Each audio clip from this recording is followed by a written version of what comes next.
recebemos Marcela Rocha, economista-chefe da principal Claritas, chegando aqui na nossa programação. Seja muito bem-vinda, viu, Marcela? Bom dia. Bom dia, Paula. Bom dia, Felipe. Bom dia a todos que nos estão nos assistindo. Obrigada. Bom, eu queria entender, em primeiro lugar, um pouco da sua leitura em relação aos dados do nosso IPCA. IPCA de abril traz uma desaceleração em relação a março, mas ainda assim fica acima, do esperado. Tivemos ali 0,61%, mas uma surpresa muito importante para a gente destacar também ali no grupo de alimentos. Depois a gente pode falar um pouco mais também dos serviços como um todo, que a gente viu também ali uma alta expressiva em relação aos serviços, mas de uma forma em geral, entender um pouco também a sua leitura sobre este IPCA. Perfeito, Paula. Esse dado era muito aguardado, Na verdade, todos os dados de inflação aqui no Brasil são extremamente importantes, já que nós estamos num momento super delicado, discutindo os próximos passos de política monetária. A nossa expectativa é que o IPCA iria apresentar um arrefecimento em relação ao mês passado.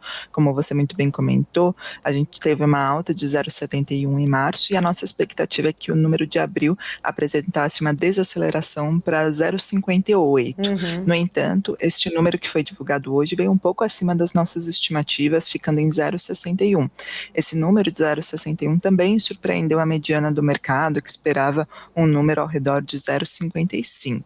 Só que mais importante, talvez, do que o número cheio do IPCA, todos nós economistas estávamos olhando com lupa ali os detalhes desta inflação. Como você muito bem comentou, a gente tinha expectativa de desaceleração, mas tinha algumas categorias que já era contratada ali uma alta forte, principalmente como preços de saúde. Afinal, tivemos reajustes de preços de medicamento, reajustes de plano de saúde. Além disso, os preços de alimentos também deveriam apresentar uma aceleração, já que a gente viu o preço nas coletas diárias de tomate, leite subindo. Então, tinha alguns grupos que iam pressionar.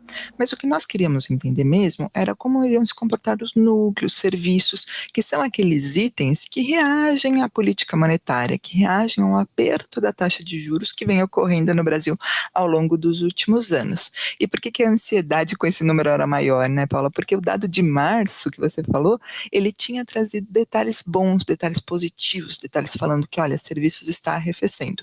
E acho que esse foi o nosso balde d'água fria hoje. Além do número cheio ter ficado acima do esperado, quando nós olhamos esses detalhes dos números de hoje, nós vemos serviços e, consequentemente, as médias dos núcleos acima das expectativas.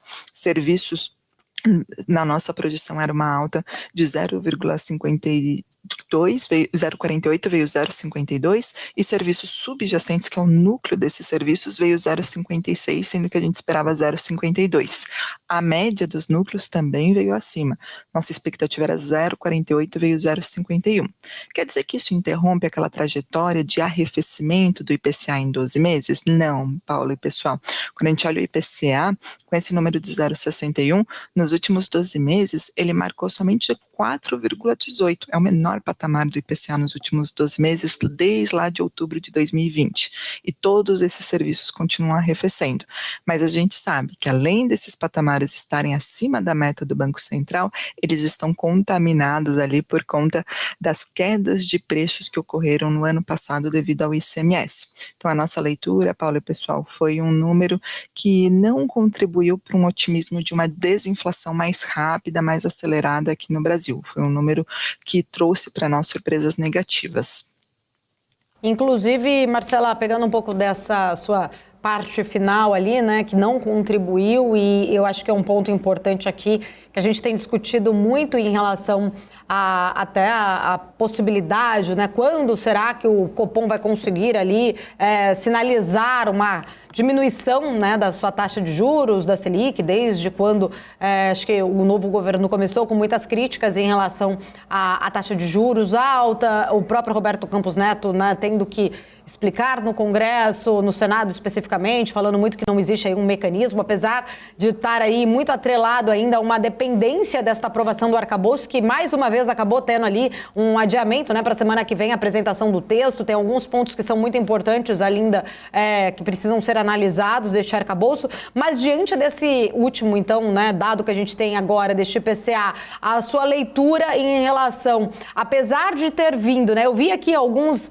portais trazendo ali, trouxe uma desaceleração, será que agora então vamos diminuir os juros? Tem espaço já para começar a pensar nisso diante, né, deste IPCA, que a gente falou, na verdade, traz uma desaceleração de março, mas ainda assim vem acima do consenso do mercado, também olhando muito mais para essa parte de serviços. Qual a sua leitura em relação aos próximos passos, por exemplo, do próprio Banco Central diante dessa pressão, dessa resiliência, vamos dizer assim, do setor de serviços ali na inflação? Perfeito, Paula. Essa é a pergunta mais importante hoje, né, que todo mundo me faz. Esse número ajuda o Banco Central a ter confiança que a taxa de juros pode cair e cair antes do que ele vem sinalizando? Infelizmente, eu não trago boas notícias, Paula e pessoal, porque se nós pegarmos a ata do Banco Central que foi divulgada nesta terça-feira e nós compararmos com o que esse dado acabou de nos dizer, a gente não muda uma vírgula da comunicação do Banco Central. O Banco Central, na sua última ata, já vinha avaliando que o processo de desinflação aqui no Brasil, ele tinha dois estágios, né? Então ele falou que o primeiro estágio já foi encerrado, que foi uma desinflação forte. Poxa, o nosso IPCA chegou a marcar alta de mais de 10% lá em 2022 e agora está rodando perto de 4%.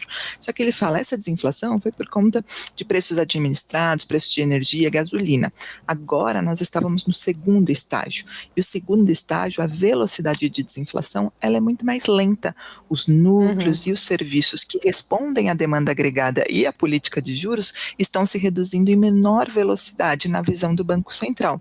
Com isso, o Banco Central acreditava que os últimos dados de inflação, eles estavam levando a uma desinflação mais lenta do que o cenário dele e precisava reafirmar o estágio atual de política monetária, precisaria manter a sinalização de uma Selic prolongada e também de serenidade e paciência para aguardar os impactos dessa política monetária na inflação. Portanto, Paula, na nossa visão, esse número não contribui para o Banco Central ter uma visão mais construtiva do cenário de inflação, acreditar que essa desinflação está mais rápida, que esses preços que deveriam reagir a juros estão acomodando de maneira mais intensa. Devido a isso, Paula, infelizmente a gente não consegue discutir corte de juros para a próxima reunião do Copom, que seria em junho, e na nossa avaliação, o espaço para redução da taxa de juros só ocorreria no final deste ano, na penúltima decisão do Banco Central, que ocorre em novembro. Ou seja, nós continuaríamos aí com um período longo de atritos, de críticas, de cobrança em cima do Banco Central. Tá certo. Marcela, quero agradecer. Muito obrigada pelo seu tempo, por estar aqui com a gente. Seja sempre muito bem-vinda à nossa programação. Obrigada a vocês pelo convite e até a próxima, com certeza.